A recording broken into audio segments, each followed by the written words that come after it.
Bulletin का आगाज करेंगे इस वक्त की अहम और बड़ी खबर के साथ। गुजरात से बड़ी खबर है। आपको बता दें कि गुजरात में सूरत के रघुबीर कपड़ा मार्केट में शदीद आग लगी है। सुबह 4 बजे से आग लगी हुई है। आग 9वीं मंजिल से बढ़कर अब 10वीं मंजिल तक पहुंच गई है। फायर ब्रिगेड की 50 से ज्यादा गाड़ियां मौके पर मौजूद हैं। बता दें आपको कि आज सुबह 4 बजे से ये आग लगी हुई है। आग किन वजूहात से लगी ये अभी साफ नहीं है, लेकिन शदीद और खौफनाक आग सूरत के कपड़ा मार्केट में लगी हुई है। सुबह 4 बजे से ये आग लगी है कपड़ा मार्केट में। फायर ब्रिगेड की करीब 50 गाड़ियां मौके पर मौजूद हैं जो आग पर काबू पाने की कोशिश कर रही हैं। सूरत के रघुबीर कपड़ा मार्केट की ये तस्वीर है जो आप देख रहे हैं इस वक्त। यह आग सुबह 4 बजे से लगी हुई है और फैलते फैलते मौजूद है जो आग पर काबू पाने की कोशिश कर रही है। आग किस वजह से लगी यह भी साफ नहीं है। कितना नुकसान इस आग में हुआ है ये भी साफ नहीं है। लेकिन बड़ी खबर इस वक्त की, बड़ा अपडेट इस वक्त का गुजरात के सूरत से आपको देख रहे हैं। आप देख रहे हैं तस्वीरों में किस कदर खौफनाक आग लगी हुई है। 9 मंजिलें इस आग की चपेट में आ चुकी हैं। 10वीं मंजिल की तरफ ये आग बढ़ चुकी है। रघुबीर मार्केट है ये कपड़ा मार्केट गुजरात में, यहां आग लगी है।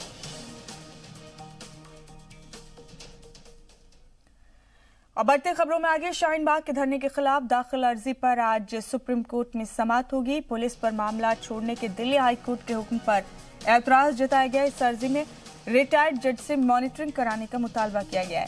बता दें आपको कि सीएए और एनआरसी के खिलाफ 15 दिसंबर से शाहीन बाग में खवातीन का धरना जारी है और इसी धरने के खिलाफ सुप्रीम कोर्ट में अर्जी लगाई गई है। इससे पहले दिल्ली हाई कोर्ट में मामला था। हाई कोर्ट ने पुलिस को अहकाम दिए थे कि इस धरने को कानूनी तरीके से खत्म किया जाए, लेकिन अब एक अर्जी गुजार ने सुप्रीम कोर्ट में अर्जी लगाई है और ये अर्जी हाई कोर्ट पर मामला सौंपे जाने के खिलाफ है कि हाई कोर्ट ने पुलिस को जो कहा था कि खाली कराई जाए जगह, वो अब तक खाली नहीं हुई। ये भी मुतालबा किया गया है कि किसी रिटायर्ड जज से इस पूरे मामले की मॉनिटरिंग कराई जाए। अहम अपडेट इस वक्त का बता रहे हैं आपको। शाहीन बाग में 15 दिसंबर से खवातीन का धरना और मुजाहिरा चल रहा है सीए और एनआरसी के खिलाफ। इसी को लेकर आज सुप्रीम कोर्ट में समाअत। सुमित हमारे नुमाइंदे हमारे साथ मौजूद हैं। सुमित, पिछली समाअत दिल्ली हाई कोर्ट में थी। अर्जी दिल्ली हाई कोर्ट में लगाई गई थी। हाई कोर्ट ने पुलिस और सरकार को अहकाम दिए। अब ये मामला सुप्रीम कोर्ट तक पहुंचाया एक अर्जी गुजार ने और सुप्रीम कोर्ट से मांग की है कि किसी रिटायर्ड जज से मॉनिटरिंग कराएं इस मामले की। दिल्ली हाई कोर्ट से मामला ये सुलझा नहीं था। जी बिल्कुल, देखिए, वकील अमित साहनी की ओर से दिल्ली हाई कोर्ट में याचिका दायर की गई थी, जिसमें जिस तरह से प्रोटेस्ट शाहीन बाग में चल रही है उसे प्रोटेस्ट को हटाने की मांग की गई थी, क्योंकि कालिंदी कुंज का जो रास्ता है वो पिछले करीब 1 महीने से बंद है। ये दलील जो है वो दिल्ली हाई कोर्ट में वकील अमित साहनी की ओर से दी गई थी, जिस पर दिल्ली हाई कोर्ट ने ये जो कार्रवाई है वो दिल्ली पुलिस पर जो है वो छोड़ा। हालांकि दिल्ली हाई कोर्ट ने सीधे तौर पर कोई डायरेक्शन जो है वो दिल्ली पुलिस को नहीं दिया था। इसी आदेश के खिलाफ जो है अमित साहनी ने अब सुप्रीम कोर्ट का रुख किया है और उनका सीधे तौर पर कहना है कि इस पूरे मामले में सुप्रीम कोर्ट को दखल देना चाहिए, क्योंकि हजारों की संख्या में लोगों को आए दिन मुश्किलात का जो सामना है वो करना पड़ रहा है। लिहाजा सुप्रीम कोर्ट इस मामले में उचित दिशा निर्देश जो है वो जारी करे, क्योंकि पिछले 1 महीने से जो है खासकर कालिंदी कुंज का जो रास्ता है शाहीन बाग प्रोटेस्ट के चलते बंद है। तो ऐसे में आज इस याचिका पर 10:30 बजे जो है सुप्रीम कोर्ट से जल्द सुनवाई की मांग की जा सकती है, क्योंकि कल ही देर शाम ये याचिका सुप्रीम कोर्ट में दायर की गई थी और आज 10:30 बजे वकील जो अमित साहनी याचिका करता है वो चीफ जस्टिस की बेंच से जल्द सुनवाई की मांग कर सकते हैं। सुमित, इस बीच जो ये मॉनिटरिंग का मुतालबा किया गया है, रिटायर्ड जज से मॉनिटरिंग कराएं पूरे मामले की, क्या इस असेसमेंट के लिए ये मांग की गई है कि जान सकें लोग रिटायर्ड जज के जरिए कि वाकई कुछ दिक्कतें हो रही हैं या नहीं वहां पर? शाहीन बाग में धरना और मुजाहिरा जो खवातीन ने चलाया हुआ है, रोड ब्लॉक के अलावा क्या और भी कोई दिक्कतें इस धरने और मुजाहिरे की वजह से हो रही हैं? इसका मकसद ये है सुमित?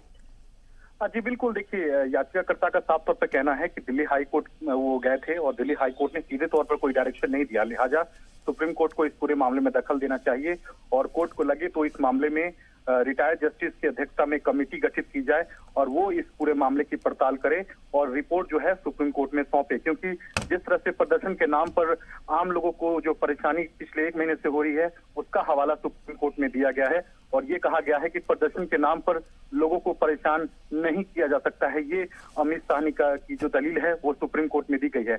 ऐसे में अगर आज 10:30 बजे अमित साहनी सुप्रीम कोर्ट में से जल्द सुनवाई की मांग करते हैं, उस पर चीफ जस्टिस ऐसे बोबडे का क्या कुछ रुख रहेगा, यह भी देखना बेहद अहम होगा, क्योंकि जब भी कोई याचिका सुप्रीम कोर्ट में दाखिल की जाती है तो जल्द सुनवाई के लिए 10:30 बजे जो सुप्रीम कोर्ट में मेंशनिंग आवर रहता है उसमें जल्द सुनवाई की मांग जो है वकीलों की ओर से की जाती है। तो ऐसे में उम्मीद है कि इस याचिका पर भी जल्द सुनवाई की मांग की जा सकती है, क्योंकि पिछले 1 महीने से कालिंदी कुंज का जो रास्ता है वो शाहीन बाग प्रोटेस्ट के चलते पिछले 1 महीने से बंद है।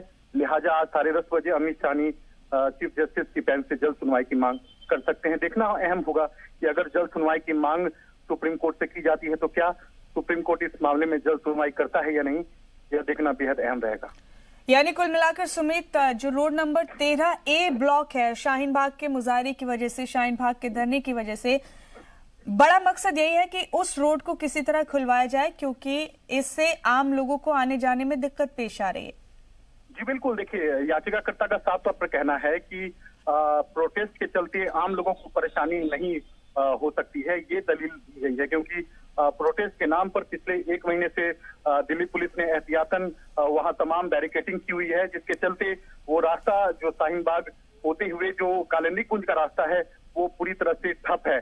तो याचिकाकर्ता की यही दलील है कि प्रोटेस्ट के नाम पर आम लोगों को परेशानी हो रही है और खासकर जो बिजनेस पर्पस के जो लोग हैं उनको भी परेशानी हो रही है, क्योंकि रास्ता जो है वो पूरी तरह से वहां ब्लॉक है। लिहाजा आए दिन लोगों को कई रास्तों से घूम कर जाना पड़ता है। लिहाजा प्रोटेस्ट के नाम पर इस तरह की परमिशन जो है, खासकर इस तरह की पाबंदी जो है वो नहीं लगाई जा सकती है। तो ऐसे में आज देखना बेहद अहम होगा कि क्या अमित साहनी की ओर से जल्द सुनवाई की सुप्रीम कोर्ट से मांग की जाती है या नहीं। अगर मांग की जाती है तो उस पर सुप्रीम कोर्ट का क्या रुख रहता है, यह देखना बेहद अहम रहेगा। जो अर्जी गुजार है सुमित इस मामले में अमित साहनी, उन्होंने ये भी कहा है कि ये शाहीन बाग का जो मुजाहरा है इसने बाकी जगह भी मुजाहरा करने को बढ़ावा दिया है और इस चलन को रुकना चाहिए, वरना ये खराब चीजों को बढ़ावा देगा। सिर्फ रोड खुलवाना उनका मकसद नहीं है, मुजाहरे को लेकर भी ये बात है, ये दलील है उनकी जानिब से। जी बिल्कुल, देखिए जो प्रोटेस्ट के नाम पर जो जगह जगह जो प्रदर्शन किया जाता है, प्रोटेस्ट के नाम पर लोगों को जो परेशानी होती है, इसका हवाला जो है अमित साहनी ने अपनी याचिका में दिया है और ये भी कहा है कि सुप्रीम कोर्ट को लगे तो इस मामले में एक मॉनिटरिंग कमेटी जो है रिटायर्ड जज के अध्यक्षता में कराई जाए, क्योंकि आए दिन जो दिल्ली में जो प्रोटेस्ट हो रहे हैं उससे कहीं ना कहीं लोगों को जो है परेशानी का सामना करना पड़ता है।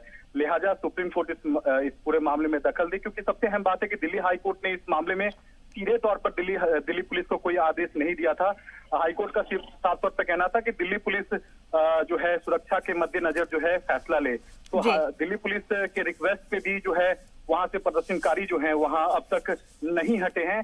इस लिहाज से जो है अमित साहनी ने अब सुप्रीम कोर्ट का जो है दरवाजा खटखटाया है। ऐसे में देखना बेहद अहम होगा कि सुप्रीम कोर्ट इस पूरे मामले में दखल देता है या नहीं। जी, बहुत शुक्रिया सुमित आपका, आप जुड़े हमारे साथ, हम बाद में आपसे फिर अपडेट लेंगे। फिलहाल आपका बहुत शुक्रिया।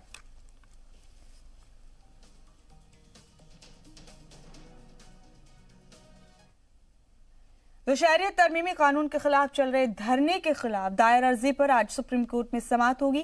पीर को कांग्रेस लीडर दिग्विजय सिंह भी शाहीन बाग पहुंचे। दिग्विजय सिंह ने कहा कि उनकी पार्टी शहरियत कानून और एनआरसी के खिलाफ है। दिग्विजय सिंह ने कहा कि जिन लोगों ने भारत में रहना चुना है उनसे शहरियत का सबूत मांगने का हक किसी को नहीं है।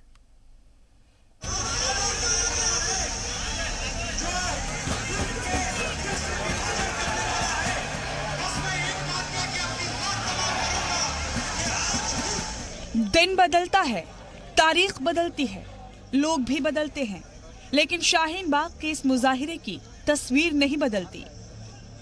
इस भीड़ के बीच से रोज तमाम सवाल उठते हैं, लेकिन सवाल पूछने वालों की तरफ से इस सवाल का जवाब नहीं मिलता कि आखिर ये रास्ता पिछले 36 दिनों से बंद क्यों है।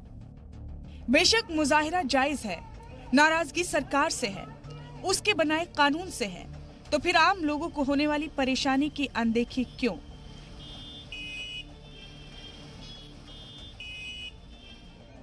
अदालत ने कह दिया जगह खाली करो।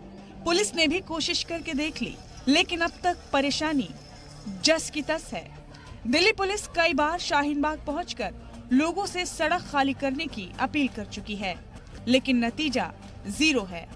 मुजाहिरीन अब भी यहां से हटने को तैयार नहीं है। मुजाहरा खत्म कराने के लिए अब दिल्ली पुलिस ने सोशल मीडिया का सहारा लिया है। दिल्ली पुलिस ने ट्वीट करके मुजाहरा खत्म करने और सड़क खाली करने की अपील की है। पुलिस ने ट्वीट में कहा है, हमने पहले भी कई बार आप लोगों से मुजाहरा खत्म करने की अपील की है। हमारे पास कई और शिकायतें आई हैं, जिनमें कहा गया है कि रोड नंबर 13A ब्लॉक होने से लोगों को बहुत परेशानी हो रही है। वालिदैन परेशानी में हैं क्योंकि बोर्ड के एग्जाम आने वाले हैं, लेकिन डेली पैसेंजर, मकामी बाशिंदों और कारोबारियों को भी परेशानी हो रही है। इसलिए हम एक बार फिर शाहीन बाग के मुजाहिरीन से अपील करते हैं कि मुजाहिरा खत्म करें और रास्ता साफ करें ताकि ट्रैफिक मामूल हो। दिल्ली पुलिस। शाहीन बाग में मुजाहिरे के खिलाफ सुप्रीम कोर्ट में भी अर्जी दायर की गई है। अर्जी गुजार ने लोगों की परेशानियों का हवाला देकर मुजाहिरा खत्म कराने की मांग की है। दिल्ली अक़लियती कमीशन के सदर जफरुल इस्लाम ने भी मुजाहिरे के लिए सड़क बंद करने को गलत बताया है। तो जिन लोग मुजाहरा कर रहे हैं बिल्कुल करें, और जब तक ये मसला खत्म नहीं होता तब तक करें, लेकिन वो एक तरफ कर लें, सड़क के एक तरफ कर लें, और सड़क के दूसरी तरफ जो है, जिस तरह से जामिया में किया है लोगों ने कि बीच में एक तरफ उन्होंने एक कर रहे हैं और बीच में डिवाइडर है, और दूसरी तरफ जो है उन्होंने एक रस्सी से एक डिवाइडर एक बना दिया है, जिससे कि गाड़ियां आ रही जा रही हैं, परेशानी नहीं हो रही है। हम भी वहीं से रोजाना जाते हैं। तो मैं समझता हूं अगर ये करेंगे तो इससे उनकी गुडविल का इजाफा होगा और इसमें कोई नुकसान नहीं होगा। इसमें वहीं मुजाहिरीन के बीच पहुंचे कांग्रेस लीडर दिग्विजय सिंह ने कहा कि उनकी पार्टी शहरियत तरमीमी कानून NRC और NPR के खिलाफ है। मुल्क पर रहने के लिए लोगों से शहरियत का सबूत मांगने का हक किसी को नहीं है। हालांकि दिग्विजय सिंह ने इस मंच को गैर सियासी बताया और खिताब करने से परहेज किया। देश को बांटने का इनका जो इरादा है, हम उसके खिलाफ हैं।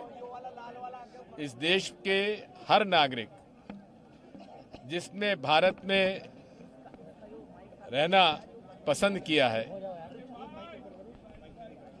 किसी को यह हक नहीं है कि हमसे वो सबूत मांगे। जब यहाँ आधार कार्ड बना हुआ है, वोटर कार्ड बना हुआ है, तो फिर इस तरह का ये NPR और NRC बनाने का कोई मतलब नहीं है। हम इसका विरोध करते हैं। वह दिल्ली के साबिक लेफ्टिनेंट गवर्नर नजीब जंग जामिया यूनिवर्सिटी में शहरियत कानून की मुखालफत कर रहे तलबा के बीच पहुंचे। नजीब जंग ने कहा कि शहरियत कानून में सुधार की जरूरत है और सरकार को मुजाहिरीन से बात करनी चाहिए। नजीब जंग जामिया यूनिवर्सिटी के VC भी रह चुके हैं। इस वक्त हम महसूस करते हैं कि CAA में चेंज की जरूरत है, तरमीम की जरूरत है। जो मैंने वहाँ सजेशन भी दिया है, नहीं, बदनाम बहुत सिंपल है कि या तो वो मुसलमानों का नाम शामिल कर लें या जितने और नाम है उनको निकाल दीजिए, सब इंक्लूसिव हो जाएगा, मसला ख़त्म हो जाता है। अगर प्राइम मिनिस्टर ये लोगों को बुला ले, एक बार बात कर ले, तो मसला ख़त्म हो जाएगा, सलूशन हो जाएगा। शहरियत तरमीमी कानून के खिलाफ 15 दिसंबर से दिल्ली के शाहीन बाग में खवातीन सड़क पर हैं। धरने और मुजाहिरों के बीच ये कानून लागू भी हो चुका है। दिल्ली हाईकोर्ट के अहकामात पर पुलिस ने कई बार खवातीन का मुजाहिरा खत्म कराने की कोशिश की, लेकिन हर कोशिश नाकाम रही। फिलहाल पुलिस के सामने सबसे बड़ा चैलेंज यही है कि बिना ताकत के इस्तेमाल के वो मुजाहिरीन को यहाँ से कैसे हटाए।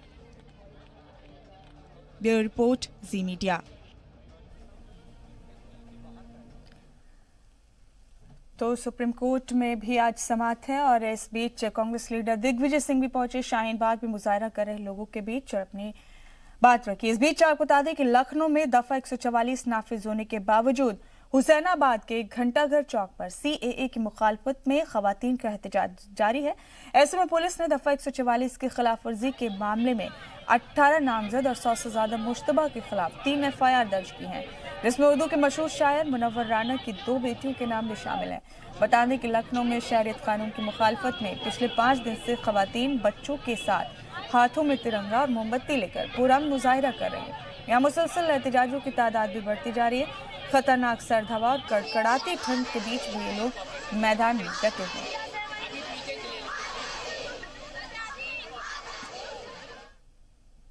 बेटा शांतिपूर्ण तरीके से हो, बेटा शांतिपूर्ण तरीके से हो तो प्रधानमंत्री हैं, गृह मंत्री हैं, ये बुलाएं कुछ जिम्मेदार औरतों को और मर्दों को ना बुलाएं, क्योंकि वो खाली बहनों के लिए रोते हैं, बहनोइयों के लिए नहीं रोते हैं।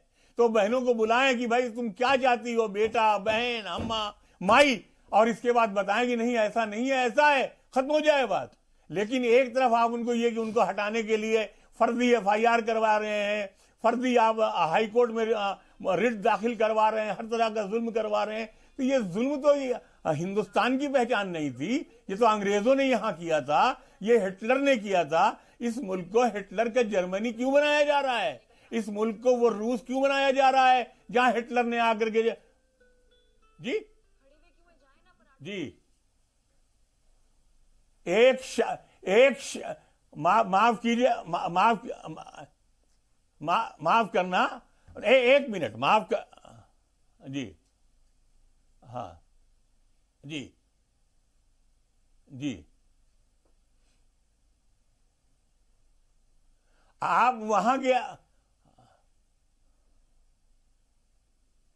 नहीं, माफ कीजिएगा। देखिए, एक तरफ आप अल्पसंख्यक को यहां बुलाना चाहती हैं, एक तरफ अपने अल्पसंख्यक को मारना चाहती हैं, एक तरफ अपने अल्पसंख्यक का कत्ल करवाना चाहती हैं, एक तरफ उनको, माफ कीजिएगा, जितने हिंदुस्तान में विदेशी नहीं है, एक मिनट, मैं सरकारी की बात कह रहा हूं कि एक तरफ जितने लोग हमारी जेल में बेमकसद जो मुसलमान जमा हैं, उतने लोग तो यहां पर आकर के यहां से बाहर से आए भी नहीं है।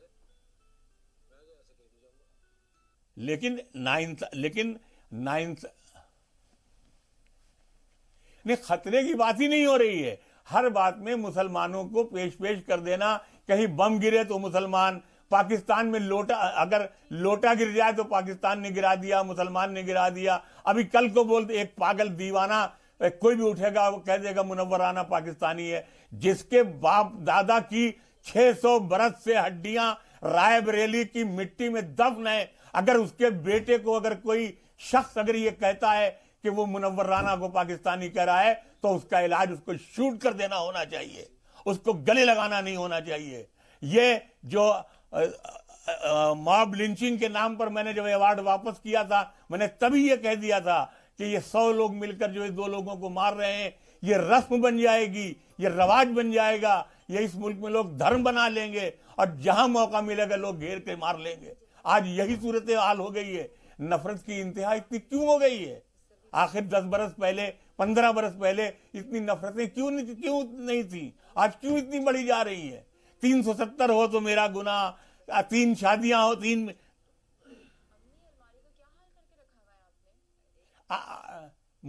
मुनव्वर राना ने एक मिनट, मुनव्वर राना किसी भी हुकूमत का, किसी भी पार्टी का 10 रुपए का एहसान उसने नहीं लिया है।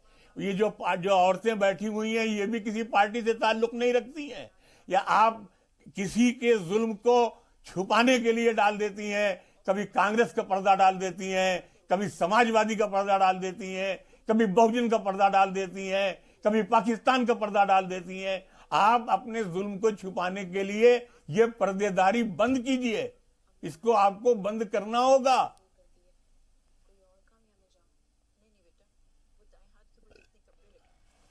तो सीए और एनआरसी के खिलाफ मुल्क भर में चल रहे मुजाहिरों पर इस तरह से भी रद्द-ए-अमल सामने आ रहे हैं। आपको बता दें कि आज सुप्रीम कोर्ट में अर्जी लगाई गई है कि इस धरने और मुजाहिरे से शाहीन बाग में लोगों को दिक्कत हो रही है। लखनऊ में पुलिस ने मुजाहिरीन को हटाने के लिए भी कई कार्रवाइयां की। इस बीच मशहूर शायर मुनव्वर राना क्या कह रहे हैं, ये जरा सुनते हैं।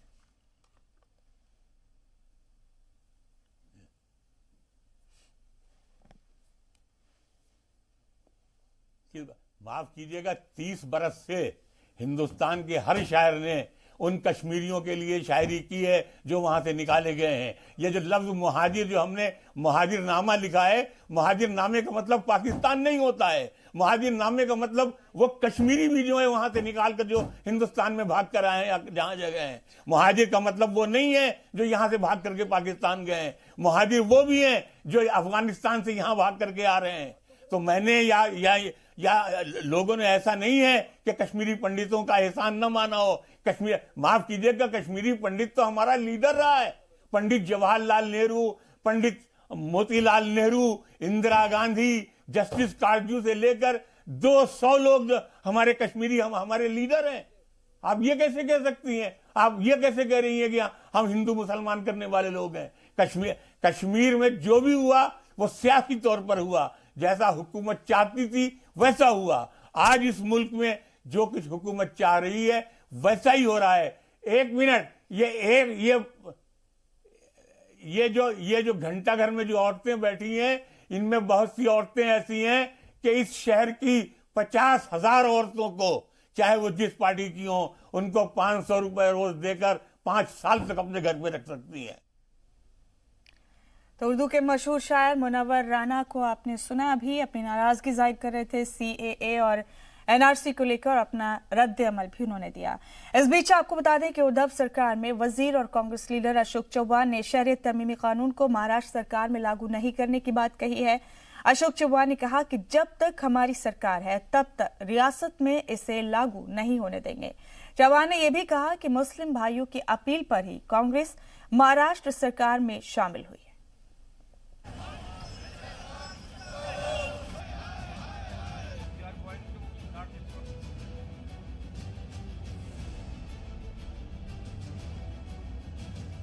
ऐवान में शहरियत तरमीमी कानून की जंग हार चुकी कांग्रेस अब सड़कों और रैलियों में इसे जीतने की कोशिश कर रही है। यही वजह है कि पहले उसके लीडर मणिशंकर अय्यर दिल्ली के शाहीन बाग पहुंचे और फिर पीर को दिग्विजय सिंह भी यहां हाजिरी लगाकर निकल गए। इससे पहले कांग्रेस MP शशि थरूर जामिया में मुजाहिरा कर रहे तलबा के बीच पहुंचे थे। दिल्ली कांग्रेस ने कदम बढ़ाए तो महाराष्ट्र कांग्रेस भला कैसे पीछे रहती। लिहाजा नांदेड़ में शहरियत तरमीमी कानून के खिलाफ मुनक्किद रैली में अशोक चव्हाण ने साफ साफ ऐलान कर दिया कि वो महाराष्ट्र में शहरियत कानून लागू नहीं होने देंगे। अशोक चव्हाण का बयान इसलिए भी अहम है कि वो महाराष्ट्र सरकार में वजीर हैं। इतना ही नहीं, बकौल वजीर साहब मुस्लिम भाइयों के कहने पर कांग्रेस उद्धव सरकार में शामिल ही इसलिए हुई है ताकि बीजेपी को हुकूमत से दूर रखा जा सके।